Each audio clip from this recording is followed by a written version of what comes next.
Hello সবাইকে, আমি অঙ্কিতা। তো অনেক দিনের ইচ্ছে ছিল আমাদের এই মন্দিরের দরজাগুলোকে নিজের মতো করে সাজাবো। Welcome to day 1 of temple decoration. সববারের মতো প্রথমেই জেসো অ্যাপ্লাই করে নিয়েছিলাম, এতে রঙগুলো আরও বেশি সুন্দর লাগে। আর পেন্টিং স্টাইলে ছিল আমার প্রিয় যামিনী রয়। সব কিছু বেশ ভালোই চলছিল, তবে বুঝতে পারিনি আজ আমার সাথে এমন কিছু হবে। একটু পরেই শুরু হলো ভীষণ বৃষ্টি আর ঝোড়ো হাওয়া, যার জন্য আমার ফোন সমেত ট্রাইপডটা উল্টে পড়ে যায়। থ্যাঙ্কফুলি ফোনের কিছু না হলেও ট্রাইপডের ফোন হোল্ডারটা একেবারেই ভেঙে গিয়েছিল।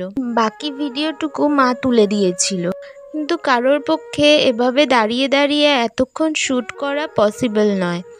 সুতরাং অনেক কাজ বাকি থাকা সত্ত্বেও আজকের মতো এখানেই স্টপ করতে হলো। কিছুটা খারাপ লাগছে, তবে তোমরা সাথে থেকো, আর বাকি আঁকাটা থাকছে পরবর্তী ভিডিওতে। টাটা।